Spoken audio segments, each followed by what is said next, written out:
আহসান, আহসান আপনাকে যুক্ত করা হয়েছে। আপনি বলেন তাহলে। ভাই আমার কথা শোনা যাচ্ছে? হ্যাঁ, হ্যাঁ, শোনা যাচ্ছে বলেন।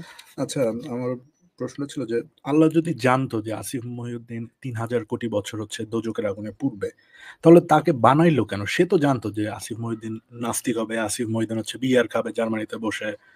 সে তো আগে থেকেই জানতো। শয়তান না হয় জানতো না, শয়তান তার রন্ধ্রে রন্ধ্রে ঢুকে তাকে প্ররোচিত করেছে। কিন্তু সৃষ্টিকর্তা তো জানতো, তাহলে তাকে পাঠানোর উদ্দেশ্যটা কি? মানে এই পরীক্ষার তোর অ্যান্সার সে আগেই জানে। আচ্ছা, এই পরীক্ষার আপনি রেজাল্ট এই হাদিসটা একটু আমাদেরকে একটু পড়ে শোনাবেন ভাই?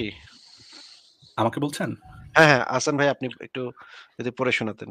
মুসলিম ইবনু ইয়াসার আল জুহানি রাদিয়াল্লাহু সূত্রে বর্ণিত একদা উমর ইবনুল খাত্তাব রাদিয়াল্লাহুকে এ আয়াত সম্পর্কে প্রশ্ন করা হলো, যখন তোমার রব আদম সন্তানের পিঠ থেকে তাদের সমস্ত সন্তানদেরকে বের করলেন, বর্ণনাকারী বললেন আল কানবি এ আয়াত পড়ছিলেন। উমর রাদিয়াল্লাহু বলেন, আমি এই সম্পর্কে রাসূলুল্লাহ সাল্লাল্লাহু আলাইহি ওয়াসাল্লাম এর নিকট প্রশ্ন করতে শুনেছি। রাসূলুল্লাহ সাল্লাল্লাহু আলাইহি ওয়াসাল্লাম বলেছেন, মহান আল্লাহ আদম আলাইহিস সালামকে সৃষ্টি করার পর স্বীয় ডান হাতে তার পিঠ বুলিয়ে তা থেকে তার একদল সন্তান বের করে বললেন, আমি এদেরকে জান্নাতের জন্য সৃষ্টি করেছি এবং এরা জান্নাতবাসীর উপযোগী কাজই করবে।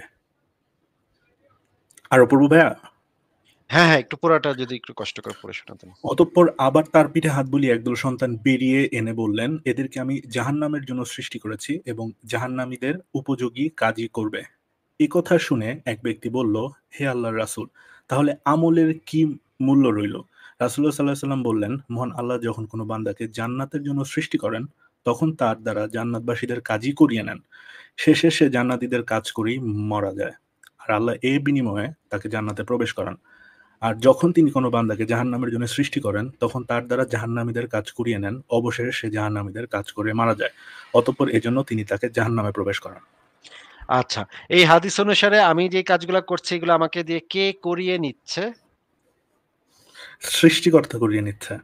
আল্লাহ পাক, সরাসরি। মহান জি, মহান আল্লাহ পাক আমাকে হ্যাঁ, দিয়ে এই কাজগুলো করিয়ে নিচ্ছে। আল্লাহকে যে গাইল পাড়াচ্ছে আমাকে প্রত্যেকদিন পয়সা এবং হ্যাঁ। নবীকে গাইল পাড়াচ্ছে আমাকে। আমাকে কেন? কারণ আমাকে জাহান্নামের জন্য সৃষ্টি করা হয়েছে এবং আমাকে দিয়ে জাহান্নামীদের কাজ করিয়ে তারপর আমাকে জাহান্নামে প্রবেশ করানোর জন্যই আল্লাহ পাক আমাকে দিয়ে কাজগুলা করিয়ে নিচ্ছেন। করিয়ে এখানে নিচ্ছে। কি আমার কোন কাজ আছে ভাই? আমি কিছু করছি বলেন তো? না মানে এবং একজন তো প্রশ্নই করেছে তাহলে আমাদের আমলের কি মূল্য রইল? হ্যাঁ, এক বিটলা আবার নবীরে প্রশ্ন করে বসছে দেখেন কত বড় বিটলা নবীর সামনে আবার প্রশ্ন করে বসছে। তাইলে আমলের কি মূল্য রইল? হে রাসূল আমলের কি মূল্য রইল? মোহাম্মদ আবার উত্তর দিছে যে আল্লাহ পাকই করিয়ে নেন। তাইলে ভাই এখন বলেন তো যে এই নাস্তিক আসিফকে মানে জাহান্নামে পাঠানো এটা কি উচিত হবে আল্লাহ পাকের? এইটা আসলে হইল না ব্যাপারটা। আর এরকম আরেকটা মানে সেইম ঘরানারই আরেকটা প্রশ্ন এরকম মাথায় আসছিল আমার যে অ্যা মানে অনেক সাসপেন্স ক্রিয়েট করে আমাদের ধর্মে এরকম বলা হয়েছিল যে ইবলিস হচ্ছে এরকম আল্লাহর কথা শুনে নাই, এই করছে, ওই করছে। কিন্তু এরপরে হচ্ছে আদম আলাইহিস সালামকে এরপরের কাহিনীগুলো আসলে আমরা সবাই জানি যারা শুনছি। কিন্তু কথা হচ্ছে যে আল্লাহ তো জানতো যে ইবলিস হচ্ছে এই কাজই করবে এক্সাক্টলি। তাহলে জানার পরে ইবলিসকে বানানোর কি দরকার ছিল? সে জানতো যে তাদের ফেরেশতার সর্দারই এই কাজ করবে। তাহলে তারা সর্দার কেন বানাইল ইন দ্যা ফার্স্ট প্লেস? আরেকটা সবই তো জানতো। আরেকটা প্রশ্ন হচ্ছে যে এই ইবলিসের আগে তো কেউ ইবলিস ছিল না। তাহলে ইবলিসকে কে এই খারাপ কাজটা করতে ইবলিসকে কে প্ররোচনা দিল? মানে এক্সাক্টলি তখন ছিলই তো না। প্ররোচনা তো আসছেই হচ্ছে এ শয়তানের আমরা মাধ্যমে আমাদের মধ্যে। আমরা তো না হয় করি হচ্ছে গিয়ে আ পা মানে শয়তান আমাদেরকে প্ররোচিত করে দেখে আমরা করি। কিন্তু ইবলিসকে কে প্ররোচিত করলো? এখন এই বিষয়টা কিন্তু কোরআনে বলে দেয়া আছে যে ইবলিসকে আসলে কে পথভ্রষ্ট করেছিল সেটা যদি আমরা একটু দেখে নেই। এই আয়াতটা যদি একটু দাঁড়ান একটু বড় করি তাহলে দেখতে পাবেন। এই কোরআনের এই আয়াতটা কোরআন এটা হচ্ছে সূরা আরাফের ১৬ নম্বর আয়াত। এখানে একটু পড়েন তো ভাই এখানে কি লেখা বাংলা অনুবাদটা পড়েন তো। ইবলিস বলল, "আপনি যে আমাকে পথভ্রষ্ট করলেন, এ কারণে আমিও শপথ করে বলছি আমি আপনার সরল পথে অবশ্যই ওঁৎ পেতে বসে থাকব।" ও তার তাইলে মানে হচ্ছে তার মানে ইবলিসকে কে পথভ্রষ্ট করছিল? ইবলিস তো এটা সৃষ্টিকর্তাকে উদ্দেশ্য করে বলতেছে যে, "আপনি আমাকে পথভ্রষ্ট করলেন।" তাহলে ভাই মানে ইবলিসকে পথভ্রষ্ট করার জন্য কে দায়ী হইল তাইলে? এবং বিষয়টা তো ঝামেলা আচ্ছা হয়ে গেল। আরেকটা জিনিস আমরা দেখি এই হাদিসটা যদি একটু পড়ে শোনাইতেন। আবু কামিল রাদিয়াল্লাহু খালিদ হাজ্জা রাদিয়াল্লাহু বললেন, "আমি হাসসান রাদিয়াল্লাহু জিজ্ঞেস করি এ আয়াতের অর্থ কি?" যেখানে বলা হয়েছে, "শয়তান তোমাদের কাউকে গুমরাহ করতে পারবে না। তবে যে জাহান্নামে যাবে তিনি উম তার কথা স্বতন্ত্র। তিনি বলেন, অবশ্যই শয়তান তার গুমরাহির ফাঁদে তাকেই আবদ্ধ করবে যার জন্য আল্লাহ জাহান্নাম ওয়াজিব করেছেন। ওয়াজিব করেছেন? ওয়াও! মানে আল্লাহ পাক যার জন্য জাহান্নামটাকে ওয়াজিব করেছেন মানে নির্ধারণ করেছেন, আ শয়তান শুধু তাকিই গুমরাহ করতে পারে নাকি? তার মানে হচ্ছে এটা হচ্ছে প্রি-ডেস্টিনড, আগে থেকেই নির্ধারিত আসলে। আল্লাহ যাকে যার জন্য জাহান্নাম ওয়াজিব করেন নাই, তাদেরকে তো আর শয়তান গুমরাহ করতে পারে না। তাদেরকে চেষ্টা করলেও শয়তানের তো ক্ষমতাই নেই, তাই না? না, ওয়াও! তাহলে তো সবকিছু পরিষ্কার হয়ে গেল মনে হয়। পরিষ্কার হয়ে গেল। আসিফ ভাইয়া, আল্লাহ যদি মানে প্রি-ডেস্টিনড করে থাকে সবকিছু, মানে প্রি-প্ল্যান করে থাকে আগে থেকেই, তাহলে তো এখানে মানুষের কোনো ফেয়ার ট্রায়াল এর কোনো অপশন নেই, তাই না? যেমন ধরেন যে আল্লাহ যে এই যে যাদেরকে তৈরি করেছে, যারা মানে আল্লাহর কথা শুনবে না, তারা যদি মানে মরার পরে ওই কিয়ামতের সময় তাদের তো কোনো মানে ফেয়ার ট্রায়াল হবে না। কারণ ওদেরকে তো আল্লাহ ওভাবেই মানে কাজ করার জন্য তৈরি করেছে। তাহলে এটা কি পুরোটাই আল্লাহর মানে দোষ না? এখানে তো মানুষের কোনো দোষ হওয়ার কথা না। মানে এই মিথোলজিক্যাল এই যে গল্পগুলা, মিথোলজির এই গল্পগুলা তৈরি করতে এই প্রাচীনকালের মানুষগুলা বোঝে নাই যে কোন জায়গা দিয়ে যে কি ফাঁক রয়ে গেল। এখন এসে আমরা তো ওই সময়ও কেউ বুঝছে। ওই সময়ও কেউ বুদ্ধি মানে পংটা কেউ ছিল। তারা নবীরে পংটা প্রশ্ন করছে। কিন্তু সেই সময় আসলে নবীগুলা তো বেশিরভাগই তো একটু অশিক্ষিত মূর্খ ছিল। ওরা এগুলা বোঝে নাই যে কোথায় ফাঁক-ফোকর রয়ে যাচ্ছে গল্পের ভিতরে। এখানে যে এত বড় ফাঁক, এত বড় যে একটা মানে গ্যাঞ্জাম, হ্যাঁ? এই তাকদীর যদি এটা সত্য হয় তাইলে যে আর আমাদের কোনো কর্মকাণ্ডের যে কোনো ইয়েই থাকে না। মানে ন্যায় বিচারের জন্য কোনো কনসেপ্টই আর থাকে না। তাই এটা বুঝে নাই তারা।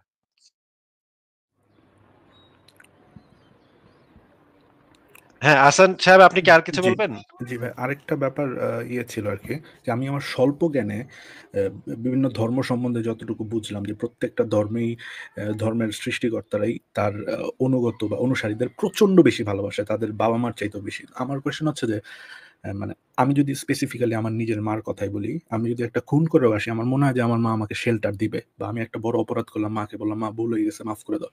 সে হয়তোবা শেল্টার দিবে। কিন্তু সব ধর্ম এরকম বলে যে আমার মার থেকেও আমার সৃষ্টিকর্তা আমাকে অনেক, অনেক গুণ বেশি ভালোবাসে। গুণ শব্দটা আসলে উল্লেখ না করলেই না। অনেক বেশি গুণ বেশি ভালোবাসলে তাহলে সেই সৃষ্টিকর্তা আমার দোজখে কিভাবে দিবে? আমার মাই তো দিতে পারবে না আমাকে।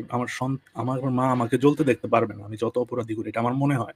এবং আমার মনে হয় অধিকাংশ পৃথিবীর মানুষের মাই তার সন্তানকে আগুনে পুড়তে দেখতে পারবে না। আর দোজখের আগুনের ভয়ংকরতা তো আর নাই বললাম। তাহলে সৃষ্টিকর্তা এত বেশি গুণ ভালোবেসে তাহলে সে আমাদেরকে এরকম কিভাবে শাস্তি দেয়? ৯৯ ভাগ করুণা হচ্ছে গিয়ে আল্লাহ পাকের আর ১ ভাগ হচ্ছে পুরা মানব জাতির, তাই না? এটা তো আমাদের হুজুরেরা মাঝেই ওয়াজে বলে। ৯৯ ভাগ দয়া করুণা এগুলো আল্লাহ পাক। আর ১ ভাগ হচ্ছে পুরা মানব জাতির। সেই মানব জাতির একজনই তো এটা করতে পারবে না। সেখানে আল্লাহ পাকের করুণা তো আরো অসীম হওয়ার কথা। এগুলা কোন কিছুই মেলে না ভাই, হ্যাঁ? কোন কিছুই মিলছে না। এবং সেই আল্লাহ পাকই আবার কাফের-টাফের মাইরা একাকার করার জন্য বারবার মানে দিচ্ছে যে, "তোরা কাফের মার, তোরা কাফের মার।" ওদেরকে মানে কতল কর, আক্রমণাত্মক জিহাদ কর। এগুলার মানে অর্থ কি সেগুলো তো মুমিনরাই ভালো বলতে পারবে। আহসান ভাই আপনার কি আর কোন স্পেসিফিক প্রশ্ন আছে? উম একটা বড় ভাই কিছুক্ষণ আগে মানবিকতা নিয়ে একটা কথা বলতেছিল যে এই কিছুক্ষণ আগে বলতেছিলেন, ফিয়ার দিয়ে ডিক্টেট করা কি ভাই আসলে মানবিক? আমরা তো যত বেশি সিভিলাইজড হইছি আমরা দেখছি যে মানে ফেয়ারলেস জিনিসপত্র। তুমি পড়ালেখা যদি না করো আগে হচ্ছে বেত দিয়ে পিটাইতো। আস্তে এই জিনিসগুলো কমতেছে।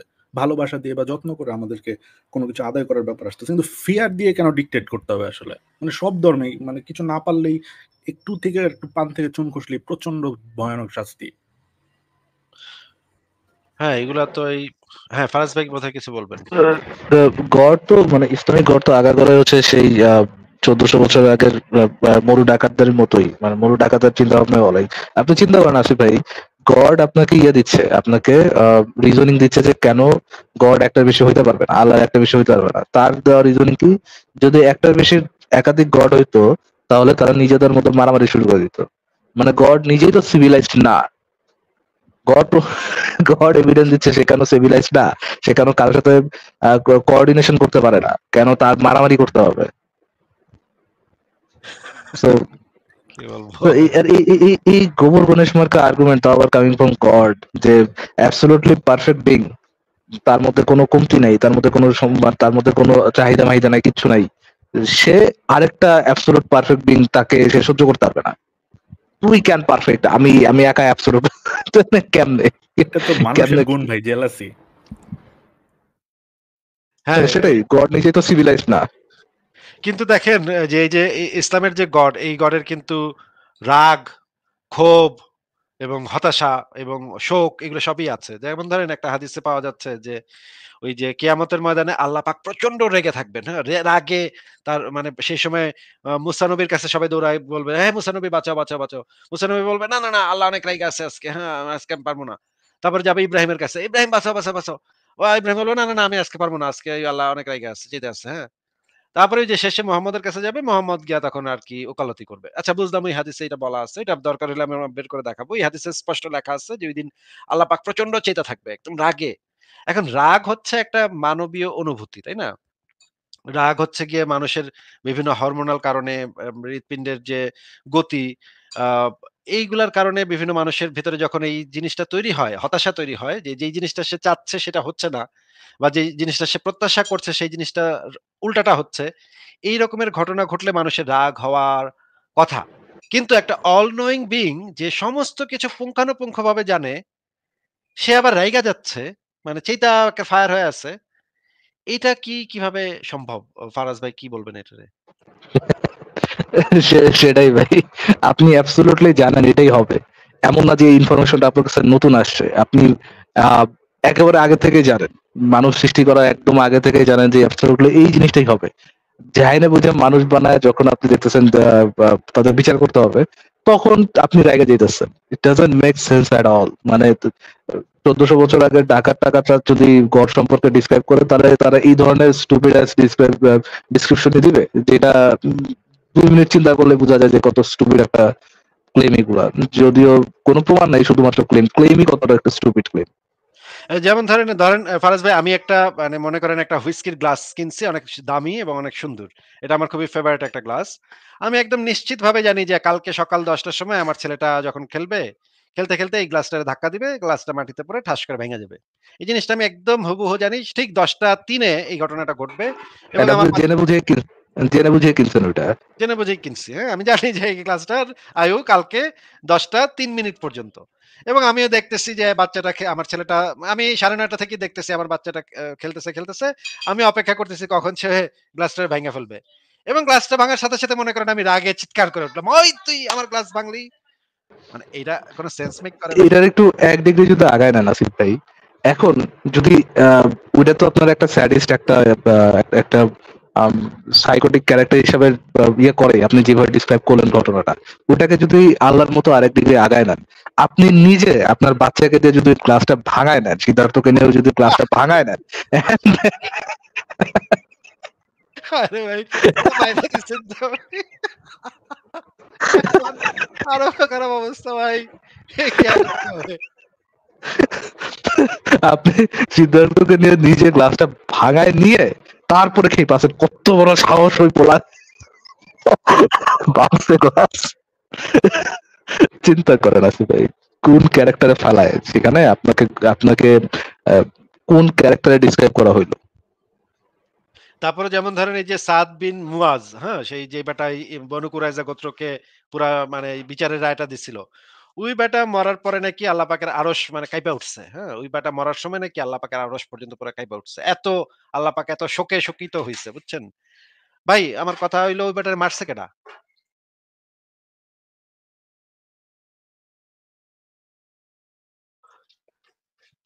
মনে হয় কোন উত্তর নাই। ঠিক আছে। আহসান ভাই আপনি কি আর কোন মানে বলবেন? একদম শেষ ছোট্ট একটা বিষয় ভাইয়া। ও সরি সরি আসিফ ভাই, আমি মনে মিউট করে বলতেছিলাম। আমি তো জানি ভাই, জন্ম মৃত্যুর একমাত্র মালিক হচ্ছে আল্লাহ নিজেই। আল্লাহ নিজেই মায়েরা নিজেই তার চেয়ার কাঁপাকাঁপি শুরু করে দিচ্ছে। না, না মুমিনদের যুক্তি অনুসারে ওই ব্যক্তিকে শহীদি মর্যাদা দান করার উদ্দেশ্যে আল্লাহ পাক ইচ্ছাকৃতভাবে ওই ব্যক্তিকে মানে আহত করছে না? এটা না মানে মুমিনদের দাবি? হ্যাঁ ভাই, তো যদি ওইটা হয়ে থাকে তাহলে তো নিজেই এমনি করে মাইরা নিজেই নিজের চেহারা তোলে ভাইব্রেটার রেখে নিজেই কাঁপাকাঁপি শুরু। I mean, what kind of stupid as God is it? এক্কেবারে রূপকথার গল্প এবং এগুলা যে হাসি আসে। ছোটবেলার সিনেমা দেখতাম, সিনেমার ভিতরে মানে এই যে মনে করেন এখনো যদি আপনি পুরোনো দিনের দক্ষিণ ভারতীয় সিনেমা দেখেন দেখবেন যে হাসি আসবে। মানে এই কোরআন হাদিসের এগুলা পড়লে তার থেকে বেশি হাসি আসে ভাই। এই যে দেখবেন যে সাউথ ইন্ডিয়ান সিনেমার ভিতরে হৃৎপিণ্ড ছুঁড়া মারে। তারপর হৃৎপিণ্ড উড়ে গিয়ে ঢুকে যায়। হাসপাতালে উড়ে যায়। তারপর জায়গা মতো গিয়ে সেট হয়ে যায়। বুঝছেন? হ্যাঁ, এই হ্যাঁ, দেখছি ভাই, সত্যি, দেখছি। সত্যি আমি দেখছি এরকম একটা ভিডিও সাউথ ইন্ডিয়ান বেশ সিনেমা। বেশ বেশ ভাইরাল হয়েছিল ভাই, বেশ ভাইরাল হয়েছিল হ্যাঁ। ওটা। আবার ইসের মধ্যে হার্ট, বিশাল বড় এক হার্ট, মানে তার চেহারা থেকে বুক পর্যন্ত এত বড় একটা হার্ট, আবার ওটার মধ্যে লাইটিং মাইটিং লাগানো, মরিচ বাতি লাগানো।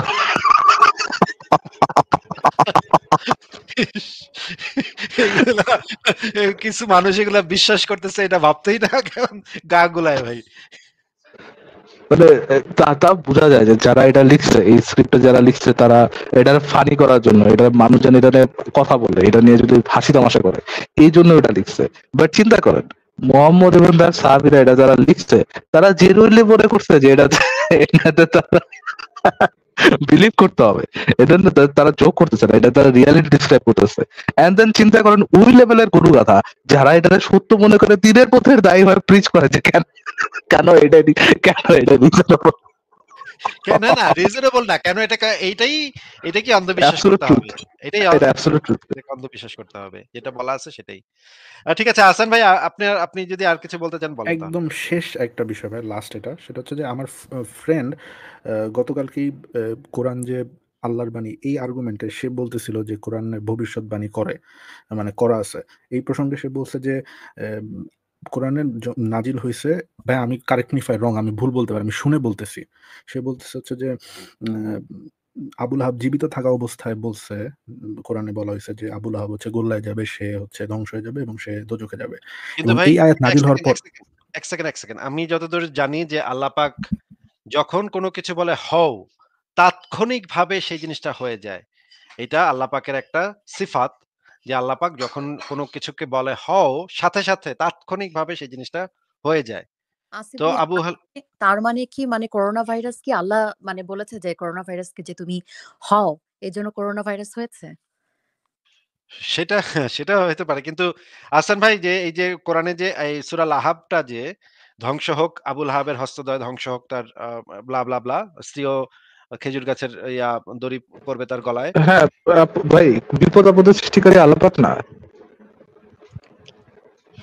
হ্যাঁ, ওর করোনা ভাইরাস তো তাহলে আল্লাহ পাকেরই সৃষ্টি, আল্লাহ পাকেরই ইচ্ছা, আল্লাহ পাকেরই বানানো প্ল্যান। হ্যাঁ, সরি এটা আসলে ওইটা তো কিছু বলছেন। ওইটা তো মানে মুসলমানদের জন্য আল্লাহ পাকের নেয়ামত এবং কাফেরদের জন্য আযাব। ওইটাও হাদিসে বলা আছে। আহসান ভাই আপনাকে আমি যেটা জিজ্ঞেস করছি যে ওই আয়াতটা নাজিল হওয়ার সাথে, সাথে কি আবুল আহাবের হাত ২ টা খসে গেছিল নাকি ধ্বংস হয়ে গেছিল? আচ্ছা, না, না, এরকম কিছু হয় নাই। কিন্তু ওর আর্গুমেন্টটা ছিল যে এম যেহেতু ভবিষ্যৎবাণী করছে যে আবুল আহাব হচ্ছে শেষ পর্যন্ত দোজখেই যাবে বা তার পরিণতি খুব ভয়ঙ্কর। তাহলে আবুল আহাব যদি শুধুমাত্র মানে এই কাজটা করত যে আমি ইসলাম ধর্ম গ্রহণ ওয়েট, করলাম, ওয়েট, তাইলে ওয়েট, তো ওয়েট, ওরা ওয়েট, মিথ্যা ওয়েট, গেল। ওয়েট। ওই সময় ওই সূরাটা নাজিলের সময়ের ঘটনাটা কি আপনি জানেন যে সেই না সময় ভাই, না ভাই, আমি জানি না আবুল আহাব আসলে। ১ম এ মুহাম্মদকে কিছু অভিশাপ দিচ্ছিল। পরে মুহাম্মদও তাকে পাল্টা অভিশাপ হিসেবে এই সূরাটা বলছে, এই আয়াতটা বলছে। এই সূরার আয়াতগুলা বলছে। এইটা ছিল পারস্পরিক একটা সংঘাত। মানে পাহাড়ের উপরে উইঠা মুহাম্মদ বলতেছিল, "হে কুরাইশরা তোমরা কি জানো যে এই পাহাড়ের পিছনে একটা মানে সৈন্যদল লুকায় আছে তোমাদের আক্রমণ করবে?" তখন ওরা বলল যে, "না এটা তো আমরা জানি না। তুমি কি এটা বলতেছো? তাহলে তো আমাদের এখন ব্যবস্থা নিতে হবে।" তখন মুহাম্মদ বলল যে, "না এর থেকে ভয়ংকর অবস্থা যে আল্লাহ পাক তোমাদের আযাব দিবে। কিয়ামত আসতেছে।" হ্যাঁ? তখন লোকজন তখন তাকে গালি দেয়া শুরু করছে যে, "এই বেটা তুই আবার ফাইজলামি শুরু করছস।" তখন আবুল আহাব তাকে গালি দিচ্ছে, অভিশাপ দিচ্ছে, হ্যাঁ? "তোর ধ্বংস হোক তোর মুহাম্মদ তোর ইয়া।" তখন পাল্টাপাল্টি মুহাম্মদও তাকে ধ্বংস হওয়ার মত এই সূরাটা নাজিল হইছে তার উপরে, হ্যাঁ? এখন আমার প্রশ্ন হচ্ছে আহসান ভাই যে মুহাম্মদের মৃত্যুটা কিভাবে হয়েছিল সেটা যদি আপনি আমাদেরকে একটু বলতেন। না, আমি অনেক কিছুই জানি না ভাই। আমি যতটুকু এই যে আচ্ছা কোয়েশ্চেন গুলো ইন জেনারেল করছি। আপনাকে আমি বলে জি, দিচ্ছি জি। মুহাম্মদের মৃত্যু হয়েছিল বিষক্রিয়ায়, যেটাতে মুহাম্মদ অনেক কোথায়, কোথায় অনেক কষ্ট পায়া কিওর হওয়ার অনেক চেষ্টা করার পরেও সে নিজেকে কিওর করতে পারেনি। ৭ ঘাটের পানি ঢালছে, শিঙ্গা লাগাইছে, ওষুধপত্র সেই সময় যে ওষুধপত্র হাতের কাছে পাইছে সবকিছু খাইছে কিন্তু নিজেকে কিওর করতে পারে নাই। চিৎকার করে কাঁদতে, কাঁদতে মুখের থেকে ফেনা উঠে, প্রচন্ড জ্বরে, প্রচন্ড মাথা ব্যথায়, বিষক্রিয়ায় সে শেষ পর্যন্ত কোথায়, কোথায় মরছে। এবং হ্যাঁ? মাংস এবং ছাগলের মাংস পর্যন্ত তার সাথে জিহ্বার সাথে কথা বলেছে যে, "আমাকে কিন্তু খেও না, খেও না।" তারপরও সে মানে খেয়ে ফেলেছে আরকি। মানে কি একটা অবস্থা চিন্তা ওয়েল, মোহাম্মদ এতটাই ইয়ে ছিল, এতটাই তার মধ্যে এতটাই সেক্স অ্যাপিল ছিল যখন ছাগলের মাংসের সাথে তার মুখ লাগছে, ছাগলের মাংসটা এরকম হর্নি হয়ে যায়, মোহাম্মদের সাথে কথা বলা শুরু করছে, don't eat me please don't eat me. And then আচ্ছা, এটার ইয়া কি সাবিনা আপু, এটার ডিফেন্স কি জানেন মুমিনদের পক্ষ থেকে? এটার ডিফেন্স হচ্ছে যে ছাগলের মাংস সংবাদ দিচ্ছে, তার মানে এই না মুখ গজায় ছাগলের মাংস কথা বলছে, ছাগলের মাংস অন্যভাবে জানাইছে। মানে কি যে স্টুপিড কথা, কি যে একটা স্টুপিড কথা। এনিহাও যে আসিফ কিছু একটু বলছিলেন। হ্যাঁ, হাসান ভাই আমি আপনাকে যেটা জিজ্ঞেস করতে চাচ্ছি যে আবুল আহাবের যে ভবিষ্যৎ মানে অভিশাপ এটাও তো সত্য হইছে নাকি? সেও তো একজন নবী হবে নাকি? না, না, না। আসিফ ভাই আপনার ও পয়েন্টটা তাহলে এটা যে আবুল আহাব বলছিল যে তুমিও ধ্বংস হবে, এরকমটা হ্যাঁ, মানে এটা বলতে চাচ্ছেন? হ্যাঁ, হ্যাঁ। এটার সোর্সটা কি আসিফ ভাই? সেই আপনি যে মানে আমার কাছে ভিডিও আছে ইসের এবং সেই সময়ের যে ইয়াটা আপনি দেখেন, সেই সময়ের এই সূরা নাজিলের শানে নজুলটা পড়েন। আবুল আহাব মোহাম্মদকে বলছিল, "তুমি ধ্বংস হও।" তখন পাল্টাপাল্টি ও বলছিল, "তুমি ধ্বংস হও।" আমার কাছে ভিডিওটা আছে। দাঁড়ান আমি দেখি। আ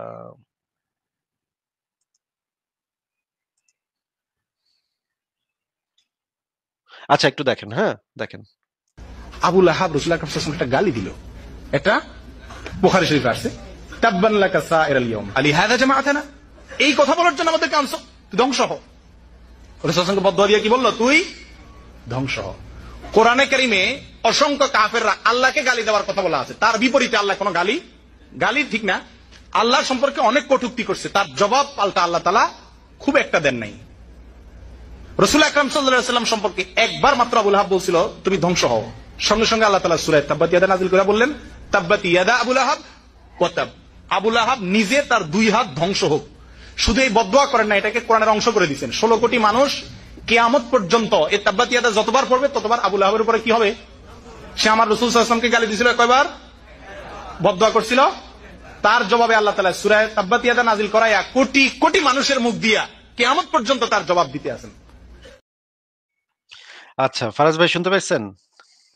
হ্যাঁ ভাই শুনলাম মানে নেতারা গালি দিলে নেতার পিছনে ছাতা ধরা লোক সবার আগে ঘেউ ঘেউ করে উঠে, একদম সেম অবস্থা।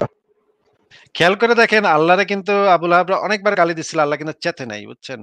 নবীরে একবার গালি দিছে, আল্লাহ পাক কিন্তু চেইত্তা মেইত্তা ফায়ার। চিন্তা করছেন ভাই বিষয়টা? এইটা খুবই, মানে এইটা আমি চিন্তা করি না, এটা খুবই ইললজিক্যাল এন্ড ফানি। আল্লাহ মানে তারা তো ইসলামিক কালচারে এই যে গালি দিলে যে হত্যা করতে হবে বা গালি দিলে পিটাইতে হবে, এটাকে কিভাবে জাস্টিফাই করা আছে ভাই? যে নবীর তো সম্মান অনেক বেশি, অনেক সম্মান আমাদের সবার থেকে সবার অনেক বেশি, এই জন্য নবীকে যদি নবীর সাথে যদি কটূক্তি করা হয় তাহলে তাকে করাটা, তাকে হত্যা করাটা এটা জাস্টিফাইড। তারা তো এইভাবেই জিনিসটাকে জাস্টিফাই করার চেষ্টা করে আমাদের কাছে, তাই না ভাই? হ্যাঁ, হ্যাঁ। এছাড়া তো অন্য কোনো রিজনিং নেই। চিন্তা করেন তাদের থিওলজি অনুযায়ী, তাদের নিজের ধর্ম অনুযায়ী, তাদের নিজের অন্ধবিশ্বাস অনুযায়ী আহ নবীর সম্মান মানে 1400 বছরের আগে পেডোফাইলের সম্মান অ্যাকচুয়ালি আল্লাহর সম্মান থেকে বড়, এবং আল্লাহ নিজেও সেটা মানে যে সে যে পুরা মহাবিশ্বের বাড়াইছে, তার থেকে এক পেডোফাইলের সম্মান হচ্ছে তার থেকেও বেশি, আল্লাহর কাছেও বেশি। আল্লাহ চেতে গেছে। হ্যাঁ। আচ্ছা, আচ্ছা হাসান ভাই আপনি বলেন যে এই যে কলতলার ঝগড়াটার মতো ২ জন যে ঝগড়া করতেছে এবং আল্লাহও যে সেই ঝগড়ায় মোহাম্মদের সাপোর্টে গাইলাইতেছে আবুল আহাব, "ওই তুই ধ্বংস হবি।" আমরা দেখতাম এই যে কলতলায় ২ মহিলা মানে যখন ঝগড়া করত, এক মহিলার পক্ষে আবার আরেক মহিলা আইসা কোমরে মানে ইয়াটা আঁচলটা গুইজা তারপরে দিত মানে বাপ মা তুইলা গালি। ওরে বাপরে বাপ! সে কি ঝগড়া, চুলাচুলি মারামারি। তো আল্লাহ পাক যে পার্টিসিপেট করছে এই ঝগড়াটাতে এবং একটা পক্ষ হয়ে আরেক পক্ষরে গাইল পারতেছে। ঠিক আছে, বুঝলাম সবই। এই যে মোহাম্মদও তো ধ্বংস হয়েছিল, তাই না? তাহলে তো একই সূত্রতে আবুল আহাবও তো নবী হয় নাকি? এন্ড যদি আবুল আহাব কোথাও মানে আবুল আহাব যদি কোথাও বলে যেত যে এই কথাটা যে মোহাম্মদ কখনো মানুষ হবে না আর বা অর্থাৎ মোহাম্মদ কখনো তার এই ইসলামই ছাড়বে না, তাহলে তো সেও নবী নাকি? যেটা একটা অবভিয়াস না, কিন্তু কোরআনে তো একটা রুলিংস আছে যেটাকে বলা হয় নাসেখ মানসুখ। যদি দেখা যেত আবুল আহাব ইসলাম ধর্ম কবুল করে ফেলছে হ্যাঁ, তাহলে হ্যাঁ, সেটাই আছে ভাই। একদম আমি ইভেন রাইট নাও আমি ইয়েটা পড়লাম, আবুল আহাবের ইয়েটা পড়লাম, সূরাটা পড়লাম। ওখানে কোথাও লেখা নাই যে আবুল আহাব কখনো ইসলাম ধর্ম গ্রহণ করবে না। যেই আর্গুমেন্টটা মোস্ট প্রবাবলি দেওয়া শুরু করা হয়েছিল, ওটা তো কোথাও লেখা নেই। লেখা হয়েছিল সে জাহান্নামী, তাকে জাহান্নামে নেওয়া হবে সেই। যদি ওটা মানে ধরেন নাসেখ মানসুখ নাও থাকতো, তাহলে মুমিনরা কি বলতো? হ্যাঁ ভাই, জাহান্নামী, তাকে তো ওখানে তো কোথাও বলে না যে সে চিরকাল জাহান্নামী। হ্যাঁ, সে ওই সে আরেকটা মানসুখ particular হয়ে গেছে। ওয়েটটি মানসুখ হয়ে গেছে। ওই সূরাটি মানসুখ মানসুখ হয়ে হয়ে গেছে। গেছে, বা ওইটা হচ্ছে সে যে অপরাধ করছিল ইসের সাথে, সেটার জন্য সে জাহান্নামে পড়বে, তারপর আবার সে জান্নাতে চলে যাবে। সে তো মুসলিম, মুসলিম হচ্ছে, না তারপর সে মুসলিম জান্নাতে থেকে যাবে। তো মুসলিম হলে সব পাপ ধুয়ে যেত ভাই। আগে যা করছে সব ধুয়ে যেত। হ্যাঁ? যখন ওই যে আবু সুফিয়ান যখন মুসলমান, আবু সুফিয়ানও তো মুসলমান হইছে, তাই না? ও এখন আচ্ছা আচ্ছা আচ্ছা, ওকে। আবু সুফিয়ানের বউ হিন্দ সে ওই যে হামজার কলিজা চিবায় খাইছিল। তারপরে তো তারা মুসলমান হয়ে গেছে, তাই না? হ্যাঁ ভাই, তাহলে হাদিস দিয়ে মানসুখ করে দেবো, তারা তো হাদিস দিয়েও কোরআনের আয়াত মানসুখ করে। হাদিস দিয়ে করে না? হ্যাঁ, কইতো হাদিস যে দিয়ে মানসুখ করে দেবো, ওই যে হাদিস যে আমি খুব মোহাম্মদ কইতো, আমি খুশি হইলে মোহাম্মদ বা আমার চাচায় আমার দলে আসছে, এটাই মানসুখ, কোরআনের আয়াত মানসুখ, শেষ। ভাই এমনও হইতে পারত যে ওই আবুল আহাব যদি আয়েশা ইসলাম কবুল করতো তখন আরেকটা সূরা নাজিল হইতো। অভিনন্দন হে আবুল আহাব তোমাকে ইসলামে স্বাগতম। হ্যাঁ? এই টাইপের মনে করেন একটা নতুন একটা আল্লাহ সূরা। আল্লাহ শুধুমাত্র ভয় দেখাইতে চাইছিল। আসিফ ভাইয়া হয়তো সূরা নাজিল করে ফেলবেন আসিফ ভাইয়া। স্বাগতম হে হে আবুল আহাব তোমাকে আ- ইসলামে আল্লাহ স্বাগতম। আল্লাহ ভয় দেখায় আবুল আহাবকে জাহান্নাম থেকে রক্ষা করছে। দেখছো আল্লাহ কত মহান। আলহামদুলিল্লাহ বলো, আলহামদুলিল্লাহ। হ্যাঁ, আল্লাহ আগেই জানতো যে আবুল আহাব ইসলাম কবুল করবে। এই কারণেই আবুল আহাবকে ভয় দেখাবার জন্য আগে ওই সূরাটা নাজিল করছিল। পরে আবার একটা নাসেখ সূরা নাজিল করে দিয়ে জিনিসটাকে আবুল আহাবকে বাঁচায় নিচ্ছে। দেখেন এইভাবেই আল্লাহ মানুষ ঈমানদারদেরকে পরীক্ষা করে। হ্যাঁ? কাফেরদেরকে মানে ইসলামের পথে নিয়ে আসে। এটাই একটা আল্লাহর মজেজা, বুঝছেন? সেটাই ভাই, এটা তো ওয়ার্ক করে আহ, ওভারটাইম। তাদের তো এই হিস্ট্রি তো বহুত আগে থেকে আছে, যে কোরআনের আয়াতে মানসুখ করা, কোরআনের আয়াতকে ইয়ে করা, তো নতুন কোনো কিছু না রে ভাই। আচ্ছা ফারাজ ভাই, আসিফ ভাই, আপনাদের মনে হয় না যে আল্লাহ একটু বেশি ওভারটাইম করে ফেলে? ওভারটাইম করে ফেলেছে ওই সময়টায়। দেখা গেল যে সূরাটা একবার নাজিল করলো, পরে আবার আরেকটা সূরা নাজিল করলো। আল্লাহ যদি সবকিছু জানতই তাহলে একবারে একটা সূরাই নাজিল করত। এমন কেন সূরা নাজিল করলো যেটা নাজিল হলো তারপর আবার সেটা আবার চেঞ্জ করে আবার আরেকটা সূরা নাজিল করলো। এটা ওভারটাইম। মানে এইটা তো আরো মানে প্যাথেটিক পর্যায়ে চলে গেছে তখন যখন হচ্ছে গিয়ে দাঁড়ান একটা ইয়া দেখাচ্ছি আপনাদেরকে। একদম প্যাথেটিক পর্যায়ে চলে গেছে আরেকটা সময়। মনে করেন এই আ ইয়াটা আমরা একটু পড়ি দেখেন। আচ্ছা না এটার ভিতরে ভালোভাবে বোঝা যাচ্ছে না। হাদিসটা ভালোভাবে বোঝা যাচ্ছে না। আমি একটু বের করি। ফারাজ ভাই আপনি একটু কথা বলতে থাকেন, আমি একটু হাদিসটা বের করি। হ্যাঁ, শিওর শিওর, বলেন ভাইয়া। না ভাই, আমার আর কোনো প্রশ্ন নাই। আমার যতটুকু জানা দরকার ছিল আমি জেনেছি। আপনাদেরকে অসংখ্য ধন্যবাদ আসলে।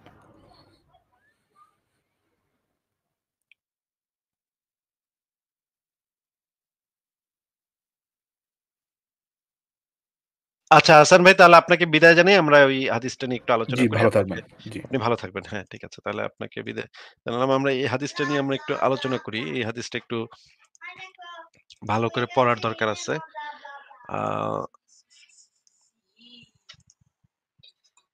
এটা আমরা একটু বড় করি। দেখেন বুখারী শরীফের তাওহীদ পাবলিকেশনস ৪৯৯০ নম্বর হাদিস।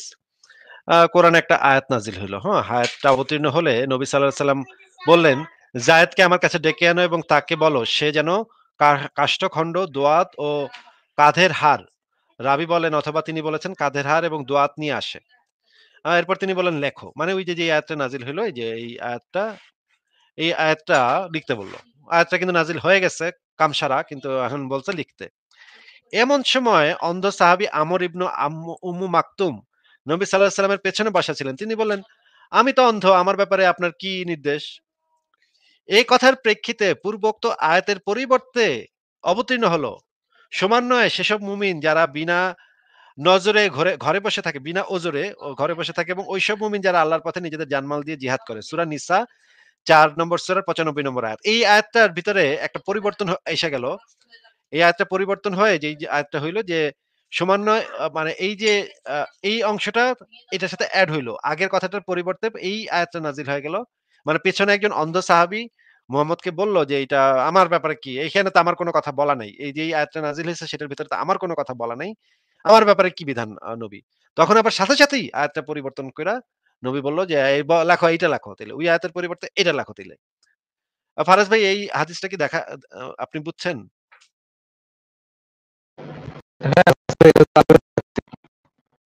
আপনার কথা বোঝা যাচ্ছে না ফারাজ ভাই। সাবরিনা আপা আপনি কি আ আ হাদিসটা আ আ বুঝতে পেরেছেন? হ্যাঁ, আসিফ ভাইয়া, এটার বেসিক্যালি মানেটা হচ্ছে যে তার মানে এ এই যে অন্ধ লোকটা মানে তার কথা তার আগে মনে ছিল না। অন্ধ লোকটা যখন তাকে রিমাইন্ড করে দিল, মানে সে তখন আরকি ভাবল যে, "এ বাবা! এ তো এখন এর কথা তো লিখতে হবে। এটা এখন" আবার সে মডিফাই করল সেটা আরকি। তো সে যদি সব জানতো তাহলে তো মডিফাই করা দরকার হতো না। এই যে আগের ইসে বিনা ওজরে ঘরে বসে থাকে এই কথাটা ছিল না। হ্যাঁ? আগের আয়াতে যেটা ছিল সমন্বয়ে যেসব মুমিন ঘরে বসে থাকে ওইসব মুমিন যারা আল্লাহর পথে জানমাল দিয়ে জিহাদ করে। আগের আয়াতটা ছিল যে সমন্বয়ে যে সেইসব মুমিন যারা ঘরে বসে থাকে আর যারা আল্লাহর পথে জানমাল দিয়ে জিহাদ করে। তখন ওই খোঁচা দিয়ে বলল অন্ধ সাহাবীটা বলল তার তো একটা কারণ আছে। সে যে ঘরে বইসা আছে তার তো একটা কারণ আছে। তার তো একটা ভ্যালিড রিজন আছে যে সে তো অন্ধ। সে কেমনে জিহাদ করবে? তখন সেই বেটা বলতেছে যে, হুজুর আমার ব্যাপারে কি? আমার ব্যাপারে কি নির্দেশ?" তখন আবার সাথে নবী এই জিনিসটা এড করে দিল যে বিনা ওজরে ঘরে বসে থাকে। এই যে বিনা ওজরে যারা বিনা ওজরে এই শব্দটা যে এড হইল এটার সাথে, এটা কিন্তু আল্লাহ পাকে একটু আগে বুঝতে পারে নাই। বুঝতে না পেরে এটা পাঠায় দিছে। পাঠায় দেওয়ার পরে যখন অন্ধ সাহাবীরা যখন খোঁচা মারছে তখন তার ভিতরে আল্লাহ পাক বুঝতে পারল যে এই তো একটা জিনিস শব্দ বাদ পড়ছে। আচ্ছা ঠিক আছে এডিট কর। এডিট মার, এটার এডিট মেরা এটা ঢুকা। বিনা ওজরে। আ তো অন্ধ মানুষটার তো মানে কি বলবো জ্ঞান তো আল্লাহর চেয়ে অনেক বেশি তাহলে। আসিফ ভাইয়া? মানে এই সমস্ত টাউট বাটপারি মানে এত টাউট বাটপারি মানে আল্লাহ পাক কি এটা জানতো না যে এই অন্ধ সাহাবীর কথাটাও ইনক্লুড করতে হবে এটার সাথে? আল্লাহ পাক জানতো না অন্ধ সাহাবীর খোঁচা মারার পরে আল্লাহর মনে হইল? এটা তো একদম শুধু স্ট্রেইট আউট শুধু তো বাটপারি। অন্ধ না আসিফ ভাইয়া, যারা অন্ধ ধরেন, যারা অনেকের তো পা নেই, তারপরে অনেকে মানে ধরেন কেউ ধরেন ইনজার্ড হলো, হ্যাঁ? সে হাঁটতে পারছে না। তার ২ টা পা কেটে ফেলা হয়েছে। অথবা যারা পা নিয়ে জন্মগ্রহণ করেনি। এরকম তো অনেক ডিসফর্ম মানে মানুষ জন্ম হয়। তো তাদের কথাও তো লেখা উচিত ছিল। হুম, ঠিক আছে তাহলে ঠিক আছে পরের জনকে যুক্ত করি। আর আমরা বেশিক্ষণ লাইভটা করব না। ফারাজ ভাই আপনি কি লাইভটা কন্টিনিউ করবেন? না না আসিফ ভাই, এমনিতেই অবস্থা খারাপ থাকে, শেষ করে দিন। তাহলে শেষ একজনকে যুক্ত করি। সাইদ হাসান আপনাকে যুক্ত করা আছে আপনি বলেন তাহলে। হ্যালো, হ্যাঁ, শোনা যাচ্ছে বলেন। ধন্যবাদ আমাকে যুক্ত করার জন্য। আমি এসছিলাম কথা বলার জন্য দুধ পানের হাদিস নিয়ে। আচ্ছা বলেন। আমি আপনার একটা লেখা আছে, লেখাটার নাম হলো উম বয়স্ক লোকের দুধ পান। এই লেখাটা আমি মোটামুটি পুরোটাই পড়ে নিয়েছি। তো এখন আচ্ছা। সমস্যা হলো কি, এই জায়গায় শেষের দিকে এসে আমি কয়েকটা কমেন্টস পড়লাম আপনার এই জায়গায়। যদিও এই কমেন্টস গুলোয় কোনো ধরনের কোনো রিপ্লাই দেওয়া হয়নি।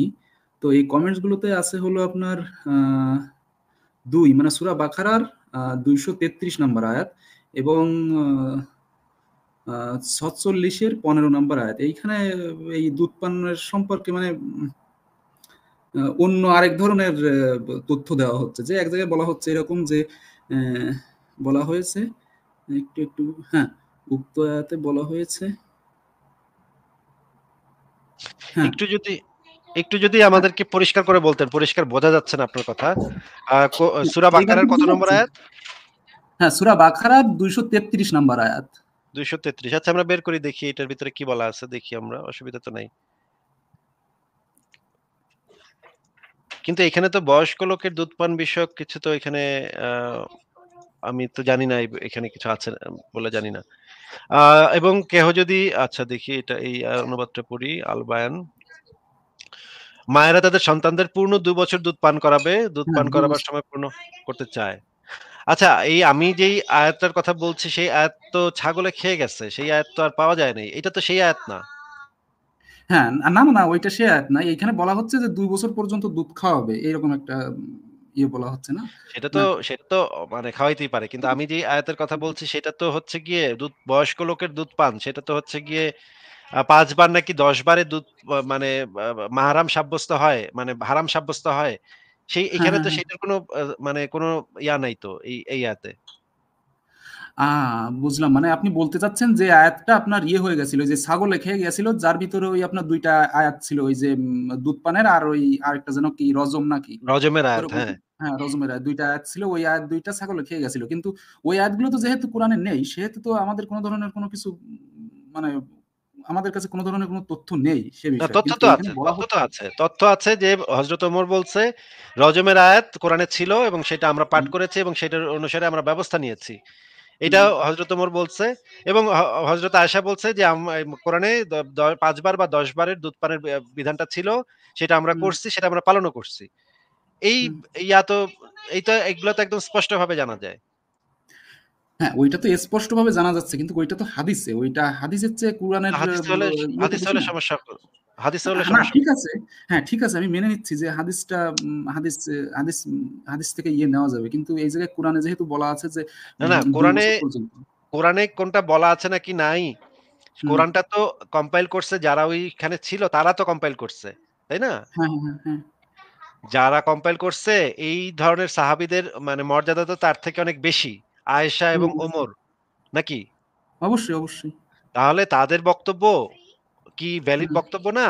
মানে হ্যাঁ, কোরআনের আয়াত তো লিখিত হইছে, এমনও পাওয়া গেছে যে কোরআনের আয়াত একজন মাত্র ব্যক্তিকে পাওয়া গেছে। আচ্ছা আমরা এটা দেখে নিই। এটা একটু পড়েন তো এই হাদিসটা একটু পড়েন তো। কোনটা ওই হলুদ রং করা ওইটুক পড়বো নাকি পুরাটাই পড়বো? আচ্ছা এই যে নিশ্চয়ই আল্লাহ এখান থেকে পড়েন। একটু বড় করি। কোথায়, কোথায়, কোথায়? হ্যাঁ, নিশ্চয়ই আল্লাহ মুহাম্মদ সাল্লাল্লাহু আলাইহি ওয়াসাল্লাম সত্য সহকারে পাঠিয়েছেন এবং তার উপর কিতাব নাজিল করেছেন। তার তার উপর যা কিছু নাজিল করেছেন, রজম সংক্রান্ত আয়াতও তার অন্তর্ভুক্ত ছিল। আমরা তা পড়েছি ও বুঝেছি। রাসূলুল্লাহ সাল্লাল্লাহু আলাইহি ওয়াসাল্লাম নিজেও রজম করেছেন। তারপরে আমরাও করেছি। আমার আশঙ্কা হয় যে দীর্ঘকাল অতিবাহিত হবার পর একসময় লোকেরা বলতে পারে, আল্লাহর কিতাবে আমরা রজম সংক্রান্ত আয়াত পাইনি। ও আচ্ছা, আচ্ছা। আচ্ছা এভাবে আল্লাহ নাযিল। এখানে দেখা গেল যে হযরত ওমর বলতেছে যে রজম সংক্রান্ত আয়াত ছিল আমরা পড়েছি এবং বুঝেছি নাকি?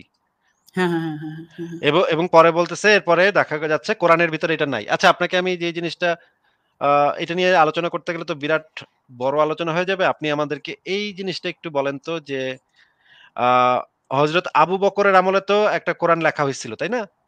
এটা তো হ্যাঁ, হ্যাঁ, জানেন। হ্যাঁ, আচ্ছা হ্যাঁ। আমরা এই যে পাকিস্তানের বিখ্যাত আ মানে আলেম তকি হুম, ওসমানীর উলুমুল হুম। কোরআন গ্রন্থের পৃষ্ঠা হুম। ১৮৬-৮৭ পড়ি। হ্যাঁ, ওই কুরআনটা ফাতেমার কাছে ছিল হয়তো, যদি এই কোরআনটা ভুল ছিল না করি। আয়েশার কাছে। আয়েশার কাছে ছিল, সরি, ফাতেমার কাছে না। আয়েশার কাছে ছিল। হ্যাঁ। আয়েশার থেকে হাফসার কাছে ছিল। হাফসার কাছ হুম, থেকে উমরের কাছে গেল। হ্যাঁ। এরপরে কি হইলো একটু পড়েন তো। আমির মুয়াবিয়ার এখান থেকে একটু পড়েন তো। আচ্ছা, আচ্ছা, একটু খুঁজে বের করি কোথায়, কোথায়, কোথায়? কোথা থেকে লাল পড়ব? কালি দেয়া আছে। লাল কালি হ্যাঁ, দেয়া আছে। হযরত আবু বকর রাদিয়াল্লাহু আনহু এর ইন্তেকালের পর উক্ত মাসহাব হযরত ওমরের কাছে সংরক্ষিত ছিল। হযরত ওসমান রাদিয়াল্লাহু আনহু খলিফা হওয়ার পর তার একাধিক কপি প্রস্তুত করিয়ে অন্যান্য শহরে প্রেরণ করেন। আমির মুয়াবিয়া শাসনযোগে আ আমির মুয়া আ আমির মুয়াবিয়ার শাসনযোগে মদিনার গভর্নর মারওয়ান হযরত আব্দুল্লাহ ইবনে ওমর রাদিয়াল্লাহু আনহু এর নিকট থেকে হযরত আবু বকর রাদিয়াল্লাহু আনহু এর প্রস্তুতকৃত মাসহাব নিয়ে ধ্বংস করে ফেলে। আচ্ছা। মানে আবু বকরের যেই আদি কোরআনটা ছিল সেই কোরআনটাকে মদিনার গভর্নর মারওয়ান যে ছিল আমির হ্যাঁ, মুয়াবিয়ার মানে আমির মুয়াবিয়ার চেলা ছিল।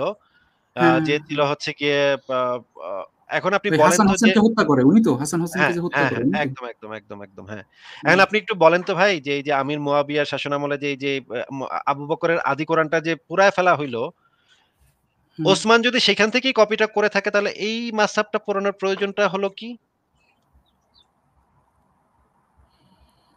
এইখান থেকেই যদি হুবহু কপি করে ওসমান যদি সেটার মানে কপি যদি বিভিন্ন জায়গায় পাঠায় দিয়ে থাকে, তাহলে এইটাকে হুম। পোড়ায় ফেলানোর দরকারটা পড়লো কোথায়? এটা তো মানে আ বলবে এইটাকে এখানে পুরানোটা এইটা উম হ্যাঁ, এইটাকে পুরানোটার দরকার ছিল এই কারণে যে ওই জায়গায় ওই পুরাতন কুরআনে অনেক ধরনের ইয়ে ছিল, কিরাত ছিল, আলাদা, আলাদা কিরাত ছিল। এ কারণে এই কিরাতগুলো সেটা তো আবু বকরের শাসনামলে আবু বকরের নিজের উপস্থিতিতে সেই কোরআনটা হইছিল। তাহলে আবু বকর এটা বুঝে নাই। মুয়াবিয়ার গভর্নর মারওয়ান সেটা বুঝে ফেলাইছে। এটা কেমনে হইল? হুম। তার হ্যাঁ, মানে হচ্ছে এটা গিয়ে অবশ্য যৌক্তিক প্রশ্ন একটা। তার মানে হচ্ছে গিয়ে মানে কোরআন নিয়ে তো নানা ধরনের মতামত আছে। বিভিন্ন জনের বিভিন্ন ধরনের মতামত আছে। আচ্ছা, ঠিক আছে আপনি কোরআন তো লিখছে হচ্ছে গিয়ে ওসমান। মানে এই আমাদের যে বর্তমান সময়ে যে কোরআনটা পাওয়া যায় সেই কোরআনটা তো ওসমানী কোরআন, তাই না? আমরা তো হ্যাঁ, ওসমানী ওসমানী কোরআন কুরআন। পড়ি। আচ্ছা হুম। ওসমান হযরত ওসমানী ওসমান হাফস কোরআন হয়তো। এটা হয়তো খুব সম্ভব আচ্ছা আমাদের হ্যাঁ, হাফস কোরআন পড়ি আমরা। হ্যাঁ ঠিকই বলছেন, ঠিকই বলছেন। আচ্ছা ওসমানের মতামতটা আমরা একটু পড়ি তো, দেখি তো ওসমান এখানে কি বলে? এই জিনিসটা আমি আপনাকে দেখাচ্ছি আ তাফসিরে মাঝারি থেকে ৩য় খণ্ড পৃষ্ঠা ৩৪৮-৩৪৯ এখান থেকে একটু পড়েন তো ভাই। আ এই যে হযরত আয়েশা থেকে পড়েন তো একটু। হযরত আয়েশা এবং হযরত আবান বিন উসমান বলেছেন, আবান বিন উসমান মানে আবান উসমান উসমানের ছেলে আবান বিন উসমান বলেছেন, কথাটি লিখতে হতো এভাবে: আল মুক নু মুক মুকমুনাস সাল্লাহ এ যারা সালাত প্রতিষ্ঠাকারী। সূরা মাইদার সূরা মাইদার মধ্যে এরকম ভুল রয়েছে। যেমন এক অবস্থায় সাবেউন লেখা হয়েছে, অথচ শব্দটি লেখা উচিত ছিল সাবেইন। আরেক স্থানে লেখা হয়েছে হাজানি, যার শুদ্ধ লিখিত রূপ হাজাইনি। এটা তো কিরাতের ব্যাপার-স্যাপার। এটা তো হ্যাঁ, পড়েন এরপরে পড়েন। হযরত ওসমান বলেছেন, কুরআনে এরকম কিছু ভুল উচ্চারণ শব্দ লিপিবদ্ধ রয়েছে, যেগুলোকে আরববাসীরা পাঠ করার সময় সঠিকভাবে উচ্চারণ করে। তাকে প্রশ্ন করা হয়েছিল, আপনি শব্দগুলোকে শুদ্ধরূপে লেখার ব্যবস্থা করেননি কেন? উত্তরে হযরত ওমর বললেন, ওমর না এভাবেই ওসমান। ওসমান, দুঃখিত। উত্তরে হযরত ওসমান বললেন, এভাবেই থাকতে দাও। এর মাধ্যমে হালাল এর মাধ্যমে হালালকে হারাম এবং হারামকে হালাল করা হয়নি। প্রকৃত কথা এই যে এরকম মন্তব্য অসমীচীন। আচ্ছা ঠিক আছে। মানে এখন এটাতে আপনি কোনো একটু বলেন সমস্যা হয়নি। আচ্ছা মানে ছোটখাটো ভুল ত্রুটি ওসমানও হ্যাঁ, স্বীকার করছে ছোটখাটো যে ভুল ছোটখাটো ভুল ত্রুটি, হ্যাঁ, ত্রুটি রয়ে গেছে। এটা হ্যাঁ, নিয়ে এটাতে এমন কোনো ম্যাসিভ জিনিস না যে এটাতে হালাল হারাম হ্যাঁ, মানে পার্থক্য হয়ে যাবে, তাই না? হ্যাঁ, এটা আচ্ছা কোনো এখন আপনি বৃহৎ বলেন আকারের তো কোনো কিছু না। হ্যাঁ, এখন আপনি বলেন তো যে ওসমানকে হত্যা করা হয়েছিল যখন তখন হত্যাকাণ্ডের সাথে কারা, কারা জড়িত ছিল এটা কি আপনি জানেন? ওমরের ছেলে জড়িত ছিল। ওমরের ছেলে উনার সঙ্গে আবু খুবই বকরের ছে দুর্ব্যবহার করেছে। আবু বকরের ছেলে মানে আবু সরি, আবু বকরের ছেলে বকরের ছেলে। হ্যাঁ, সাক্ষাৎ হ্যাঁ, হ্যাঁ। সাক্ষাৎ আবু বকরের ছেলে যে একজন মুহাম্মদের একজন সাহাবীও বটে। আ এটা আমরা দেখাচ্ছি আ আ কিতাবুল তাবাকাত আল কাবির ইবনে সাদ ২য় খণ্ড পৃষ্ঠা ৪৪৪ এবং আ হুম, না এটা না দাঁড়ান। আচ্ছা এই জায়গাটা আপনি একটু পড়েন তো এটা আল বিদায়া ওয়ান নিহায়া গ্রন্থ থেকে দেখাচ্ছি। আ হুম। ৭ম খণ্ড পৃষ্ঠা ৩৩২-৩৩৩ এখান থেকে একটু পড়েন তো ভাই এই যে আ নারীরা চিৎকার জুড়ে দেয় এখান থেকে একটু পড়েন তো। নারীরা চিৎকার জুড়ে দেয়। তখন তারা ছত্রভঙ্গ হয়ে গৃহ ত্যাগ করে। এ সময় খলিফা নিহত হয়েছেন মনে করে মুহাম্মদ ইবনে আবু বকর গৃহে প্রবেশ করেন। মুহাম্মদ ইবনে আবু বকর। যখন তিনি দেখতে পেলেন যে খলিফার জ্ঞান ফিরেছে, তখন তিনি বললেন, হে বোকা বৃদ্ধ, তুমি কোন ধর্মের অনুসারী? তিনি জবাব দেন, আমি ইসলামের অনুসারী। তবে বোকা বুড়ো নই, বরং আমি আমিরুল মুমিনিন। মানে আবু বকর বলছে তাকে। হ্যাঁ, না না না, আবু বকর না। না এটা ওসমান বলতেছে আমি ওসমান আমিরুল বলছে, হ্যাঁ, মুমিনিন। আমি ওসমান তার বলছে, মানে সেই হ্যাঁ। সময় সে খলিফা। হ্যাঁ পড়েন হুম, এরপরে পড়েন। হ্যাঁ, ওসমান বলছে। ইবনে আবু বকর বলেন, তুমি কিতাবুল্লাহে পরিবর্তন সাধন করেছ। খলিফা বললেন, কিতাবুল্লাহ তো আমার এবং তোমাদের সকলের সম্মুখে বিদ্যমান রয়েছে। আমি কিভাবে তাতে বিকৃতি সাধন করলাম? হ্যাঁ, বুঝলাম এটা আচ্ছা উনি মানে নিজে। এরপরে ওসমানকে মেরে ফেলা হয়। ৫ ৭ থেকে হ্যাঁ, নামায়ে তাকে হত্যা হুম, করা হয়। হুম। এইখানে মানে এই টিমের ভিতরে এই দলের ভিতরে ইয়েও ছিল। মুহাম্মদ ইবনে আবু বকরও ছিল। তাহলে হুম। ভাই ওসমানকে তো মারাই হইছিল মানে কোরআনকে বিকৃত করার কিতাবুল্লাহের অভিযোগে। পরিবর্তন আনার জন্য। অভিযোগটা তো কি ছিল ভাই? কোরআন পরিবর্তন করছে সে। কিতাবুল্লাহের পরিবর্তন। তাইলে তো কোরআন নিয়েই তো একটা বড় গন্ডগোল আছে নাকি? হ্যাঁ, ওই সময় আছে। হ্যাঁ, ওই সময় ছিল। কোরআন নিয়ে একটা একজন খলিফাকে মেরে ফেলছে মানে যেই কারণে সেটা আপনি বলতে চাচ্ছেন যে এখানে কোনো সমস্যা ছিল না নাকি? যারা মারছে তারা তো সাহাবী ছিল। মুহাম্মাদের সাক্ষাৎ সাহাবী তো ছিল তারা নাকি? না, না, না, অবশ্যই এটা খারাপ কিছু হয়েছিল তখন এবং এর ফল তো ইসলামের উপর পড়েছে পরে। এর বিরূপ প্রতিক্রিয়া, বিরূপ খারাপ যে ফল সেটা তো ইসলাম অবশ্যই পেয়েছে। এরপরে তো অনেকগুলো যুদ্ধ হয়েছিল এবং পরে তো ইসলামের তো কালো যুগ শুরু হয়ে যায় এরপর থেকে। হ্যাঁ, এটা ঠিক, এটা খারাপ কিছু হয়েছিল অবশ্যই। আচ্ছা। এখন আমরা ওই জায়গায় ফেরত আসি যে মানে কোরআনটা যে মানে পারফেক্টলি যেভাবে নাজিল হয়েছিল সেভাবেই যে কম্পাইল করা হয়েছে, এটা তো আর বলা যাচ্ছে না। কারণ মুহাম্মদের সাহাবীদের মধ্যেই তো নানা মতামত ছিল নাকি? উম হ্যাঁ, ছিল ছিল উম তাহলে এই যে মানে আচ্ছা ঠিক আছে আরো দেখান, আরো দেখেন। এইটা একটু পড়েন তো ভাই। কো কোনখান থেকে? কোথা থেকে আ পড়বো? বহুকাল এটা হচ্ছে আ ৩০০ লোকের সাক্ষাৎ পেলেন যারা কোরআনের কারি ছিলেন। তিনি তাদের উদ্দেশ্য করে বললেন, আপনারা বসরা শহরের সম্ভ্রান্ত লোক এবং আল কোরআনের কারি।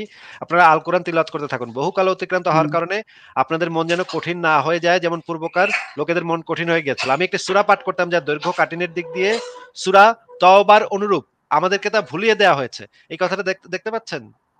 হ্যাঁ, হ্যাঁ, হ্যাঁ, হ্যাঁ, হ্যাঁ, মানে আমাদেরকে ভুলিয়ে দেওয়া তা হয়েছে। তাদের ওই ব্যক্তিটার একটা সূরা মনে পড়তো তারা সেটা অনেক বড় একটা সূরা ছিল। মানে দৈর্ঘ্য এবং কাঠিন্যের দিক দিয়ে সূরা তওবার সমান। কিন্তু আমাদেরকে তা ভুলিয়ে দেওয়া হয়েছে। মানে সবাই এটা ভুলে গেছে একসাথে। নাকি? হুম, হ্যাঁ, হ্যাঁ, হ্যাঁ। আচ্ছা এরপরে নিচে লেখা আমি অন্য একটি সূরাও পাঠ করতাম যা কোন একটি মুসাব্বিহতের সমপরিমাণ দৈর্ঘ্য। আমাদেরকে তা হুম, ভুলিয়ে দেওয়া হয়েছে। মানে ২ টা সূরা তারা ভুইলা গেছে। এই কারণে এই ২ টা সূরা কোরআনের ভিতরে নাই। হুম। হ্যাঁ, হ্যাঁ, হ্যাঁ, এরকমের হ্যাঁ, এটা আমি আচ্ছা মেনে আরো নিলাম। দেখি, কোনো সমস্যা এরকম আরো আছে। অনেকগুলা দেখাতে পারবো আমি এখন আর আজকে আমার সময় নাই। আপনি একটু কোরআন সংকলন এবং পরিমার্জনের ইতিহাস এই লেখাটা সংশয়.com থেকে পড়েন। পড়ার পর আরেকদিন হুম। আইসেন আরেকদিন কথা বলবো আপনার সাথে। হ্যাঁ, না ঠিক আছে? ঠিক আছে, আমি মেনে নিচ্ছি। হ্যাঁ, অবশ্যই কোরআন সংকলনের ইতিহাসে জায়গায় সমস্যা আছে। কিন্তু আমার প্রশ্ন হলো যে এই দুধ পানের আয়াতটা নিয়ে বেশ মানে এটা বেশ অস্বস্তিকরজনক একটা আয়াত।